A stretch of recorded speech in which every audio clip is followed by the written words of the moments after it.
Though you've probably never heard of them, the 1906 Intercalated Games was in many, many ways the first real Olympic Games, at least the Olympics as we know them today. So in this video, let's explore these forgotten non-Olympics to see what made them so important in the ongoing history of the Olympic Games. They lasted less than 2 weeks. The first few Olympic Games took months to complete, and I literally mean months. The Paris and St. Louis Olympics in 1900 and 1904, respectively, took about 5 months each, which is just bananas. However, this is where the 1906 Intercalated Games got it right. The Games started on April 22nd and ended on May 2nd, which is only about 10 days. Modern Olympics run a little bit longer than this, usually between 2 to 3 weeks, but the 10 days of events in 1906 were clearly much closer to the Olympics today than even the original Olympic Games. And this made sense for everyone involved. Everything was tightly scheduled, making it more consistently entertaining. It meant minimal interruptions for the host city, as well as the athletes and others involved, and it reduced costs in a bunch of ways. And since everything went super smoothly in 1906, it proved that it can be done for future Olympics, which obviously is what ended up happening. They were a standalone event. As weird as it is to believe now, the earliest Olympic Games were actually overshadowed by events that were happening at the same time. The 1900 Paris Olympics were held alongside the 1900 World's Fair, and the 1904 St. Louis Olympics were scheduled to coincide with the Louisiana Purchase exhibition. This meant that the Olympics had to not only share space, time, and media coverage with another event, but because the Games were relatively new, they actually played second fiddle to these other events. Well, in 1906, that was corrected very successfully. This event was held as a standalone, independent spectacle, which allowed all of the focus to be on the athletes, the host city, and the events themselves. And indeed, to this day, the Olympics is the dominant news story around the world while the Games are on, just like the IOC wanted it. The opening ceremony. For many people, the opening ceremonies of the modern Olympics is one of their favorite parts of the Games, and I totally get that. It is a pageant with the lighting of the flame, the entry of the athletes, blah, blah, blah. It is all good. And while the earliest Olympic Games did have a beginning, they had nowhere near the pomp and circumstance that we think of today. It was a really muted, quiet, immaterial opening to the Olympics, which is a total bummer.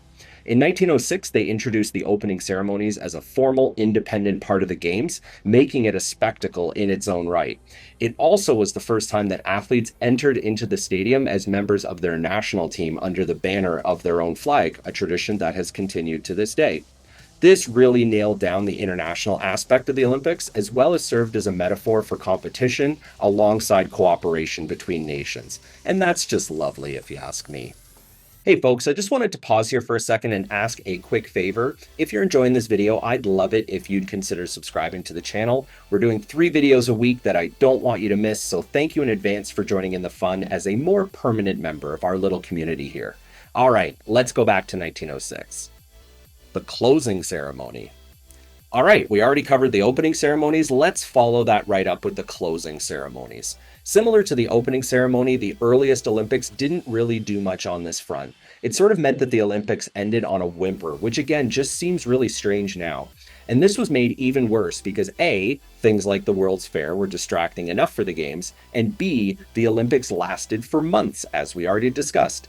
And in the days of difficult long-distance travel, even these basic closing ceremonies were sparsely attended, as many athletes had long returned home after their respective events.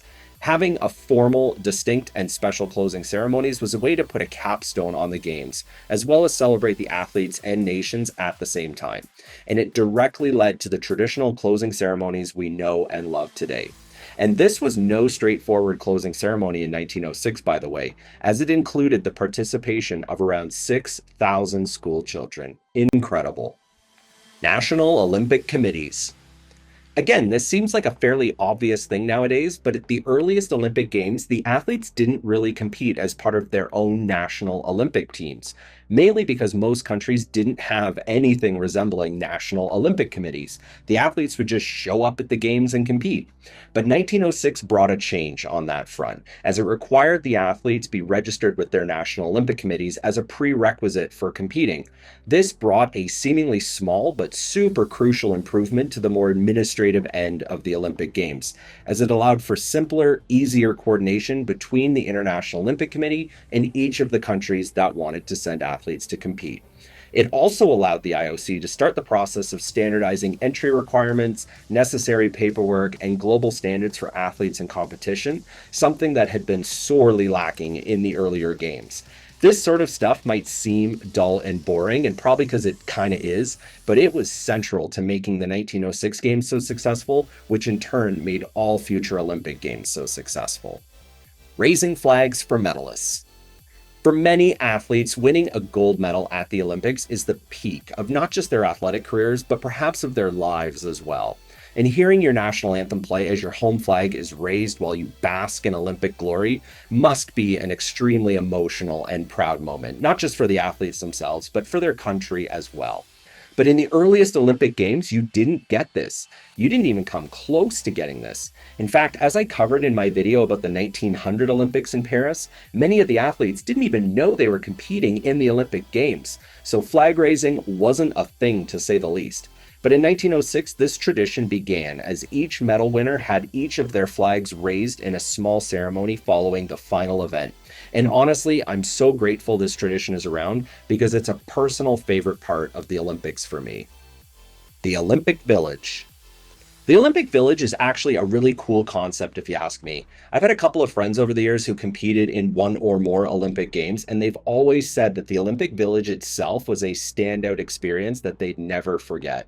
And their rationale made sense. You get to meet people from all over the world, and not just any people, but people just like you. For elite athletes like this, most of the folks in their lives don't have that same interest, the same commitments, those same sacrifices. So my friends always said this is like finding family members for the first time. But early Olympians did not get this experience. They were on their own for accommodation, which usually meant hotels or other lodgings. Boring. 1906 changed all of this as the athletes were housed for the first time in shared accommodations, the first Olympic Village.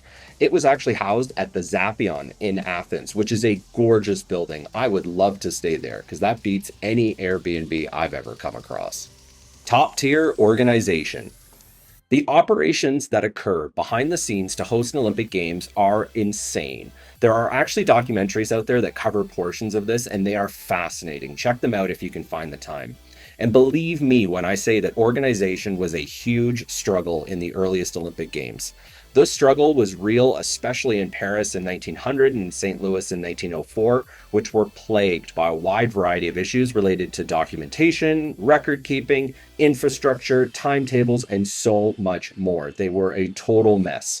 And while it's probably the least sexy part of the Olympics, the process to coordinate this many people and places was massively improved at the 1906 Games, which allowed the entire event to run smoothly and efficiently, making for an enjoyable experience for all involved that they, actually wanted to participate in again. And that's kind of key. Well, there you have it. That's today's video, and I hope it drives home just how important these 1906 Games were and why I find it so weird that they've been largely forgotten. The earliest days of the Olympics were rough, and there was a real risk they'd die out entirely. But these 1906 Games literally saved the Olympic movement. I'd love to hear your thoughts on the video in the comments below. Let's chat some more there. Otherwise, I will see you again soon.